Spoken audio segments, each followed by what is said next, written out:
یہ شاید کسی کو گمان ہو کہ 8 تاریخ کے بعد بدلا بدلا موسم ہوگا، وہی آبلے وہی چلن، درد دل میں کوئی کمی نہیں، وہی کچھ ہوگا، وہی ڈاکو چور لٹیرے بدماش گنڈے، وہی ہڈیاں نوچنے والے اور جو ہے وہ جسم کو نوچنے والے، خزانوں کو دبوچنے والے، وہی شرمناک ماحول ہوگا، کوئی تبدیلی آنے والے نہیں۔ خام خواہ آپ مشقت میں نہ پڑے، ایسے نہ امید لگا کے بیٹھیں کچھ ہونے والا نہیں ہے۔ اس لیے ہم بدلنے والے نہیں، جب ہم بدلنے والے بھی نہیں تو اوپر سے بدلنے والے نہیں۔ اعمالکم امالکم، تمہارے اعمال ہی تمہارے حکمران ہیں، ہم بدلیں گے تو اللہ رحمت کی چھتریاں۔ اس لیے یہ سزا ہے ہماری، یہ بات ذہن میں رکھیں، ہمارے گناہوں کی سزا۔ اللہ تعالیٰ قرآن مجید میں ارشاد فرمایا وہ اس بات پہ قادر ہے کہ تمہارے اوپر سے بھی عذاب نازل کرے، تمہارے نیچے سے بھی عذاب۔ تو علماء تفسیر نے کہا اوپر سے عذاب کیا ہے؟ پتھر برسیں، نیچے سے عذاب کیا ہے؟ زلزلے آئیں۔ لیکن حضرت عبداللہ ابن عباس رضی اللہ تعالیٰ عنہ فرماتے نہیں، اوپر کا عذاب اور نیچے کا عذاب اور ہے۔ پوچھا کیا؟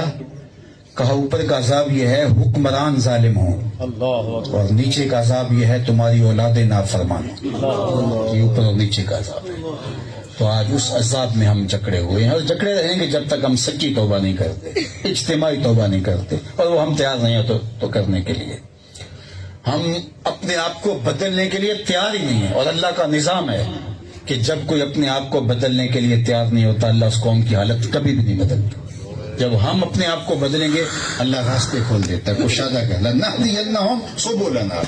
اللہ کہتا ہے آئے صحیح، میں ایک نہیں کئی راستے کھولتا ہوں، وہ آئے تو صحیح۔ ہم تو مائل بکرم ہیں، کوئی سائل ہی نہیں، راہ دکھلائیں کسے راہ رب منزل ہی نہیں، جلوائے طور تو موجود ہے کوئی موسیٰ ہی نہیں۔ کچھ سچی طلب سے آئے تو اسے دروازے کھول دیتے، لیکن جب تم نہیں بدلنا چاہتے تو تمہارے اوپر یہ سزا کے طور پہ مسلط ہوتے رہیں گے، اور یہ ہوتا رہے گا تمہارے ساتھ۔ خوش فہمی اگر پال لو تو یہ تمہاری مرضی، لیکن یہ ہونے والا کچھ نہیں ہے۔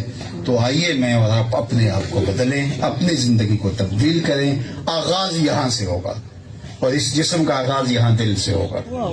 وہ کسی نے کہا تھا نا کعبے گیا گل نہیں مکتی دل و نہ مکائی۔ یہاں سے آغاز لیں اور پھر پورے بدن کو، پھر اپنے گھر کو۔ قوا انفسکم واہلیکم نارا وقودھا الناس والحجارہ، اللہ نے قرآن میں ضابطہ دیا ہے، قوا انفسکم، پہلے اپنے آپ کو بدلو، اس کے بعد فرمایا واہلیکم، اور پھر اپنے اہل خانہ کو جہنم کی آگ سے بچاؤ۔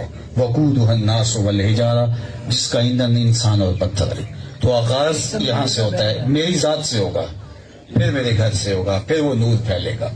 لیکن ہم اپنے آپ کو نہیں بدلنا چاہتے، دوسروں کو بدلنا چاہتے ہیں۔ اپوزیشن حکومت کو بدلنا چاہتی ہے، حکومت اپوزیشن کو بدلنا چاہتی ہے۔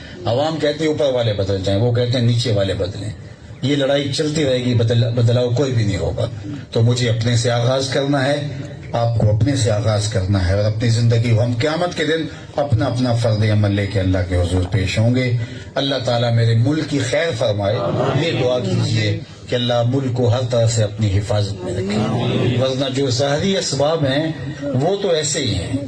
وہ کیا کسی نے کہا تھا کہ جب میں کہتا ہوں الہی میرے حوال دے، حکم ہوتا ہے اپنا نامہ اعمال دے۔ تو اس لیے ہمارا نامہ اعمال تو یہ ہے کہ پتھر برسیں آسمان پہ، لیکن پھر بھی حضور کا صدقہ ہے کہ اس امت کی شکلیں نہیں تبدیل ہوتی، اس کے پتھر نہیں، اس کے اوپر پتھر نہیں برستے۔ تو اللہ حضور کے صدقے ہمیں معاف فرمائے۔ تو میں چاہوں گا کہ آج کے اس مجلس کے اندر ہم یہ عزم کر کے اٹھیں گے، جس کی قیمت اس دور میں بہت زیادہ دینی پڑتی ہے، لیکن ہم قیمت دیں اس کی، ہم اپنی زندگی میں جھوٹ کو داخل ہی نہیں ہونے دیں گے۔ نو انٹری کا بورڈ لگا دیں کہ ہماری زندگی میں، ہمارے گھر میں جھوٹ داخل نہیں ہو سکتا۔ سچ بولیں گے چاہے اس کا کوئی بھی نقصان اٹھانا پڑے۔ تو سچ کا ظاہری نقصان تو ہو سکتا ہے، لیکن حقیقت میں سچ کا کوئی نقصان نہیں۔ سچ ہی جنت کا راستہ ہے، اور میرے اور آپ کے نبی آقا حضور نبی رحمت اعلان نبوت سے قبل کافروں کی زبان سے بھی صادق اور امین کہتا ہے، اپنے تو اپنے تھے۔ تو اللہ آپ کو یہاں سب کو برکتیں دے، اور جو حاضری کا شرف، موقع، سعادت ملی، اس کی برکت اللہ میری اور آپ کی زندگی میں اتار دے۔ وآخر دعوانا ان الحمد للہ رب العالمین۔